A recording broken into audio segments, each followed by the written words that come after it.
Similar to how you use folders to organize your computer's desktop, you can use folders to easily categorize your surveys in QuestionPro. To create a new folder, we click on Folders from the My Surveys tab, where we'll click on Create New Folder. Give your folder a name specific to the content of the survey or the department that will be accessing it, and it will now appear in your folders list. Now, you'll have the option of putting any new surveys you create into this folder. That option is found in your basic survey settings or step 1 of the survey creation wizard. Assigning new surveys to your new folder is no problem, but what if you want to move old surveys around between folders? Not a problem either. To demonstrate, we'll move an already created Bob and Terry's ice cream survey into the new R&D folder.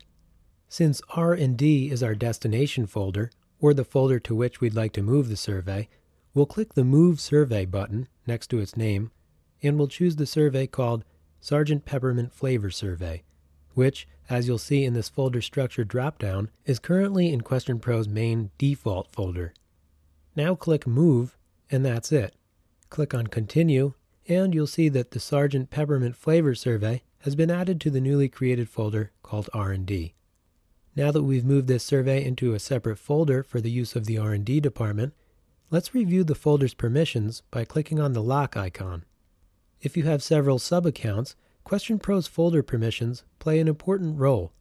Permissions either enable or disable sub-users' access to the editing of surveys, reporting features, and the ability to copy surveys. For example, we'd like the Research and Development account to have full access to surveys and reporting, so we'll click all 3 boxes here. Since Bob and Terry are great at making ice cream, but we'd rather they didn't meddle with our surveys, we didn't give them sub-accounts. Instead, they have dashboard accounts. This type of account grants read-only privileges to your data within QuestionPro, so the user will be unable to create or administer surveys. Normally, dashboard accounts are given to upper management or to your clients who don't need the full feature set of a QuestionPro sub-account.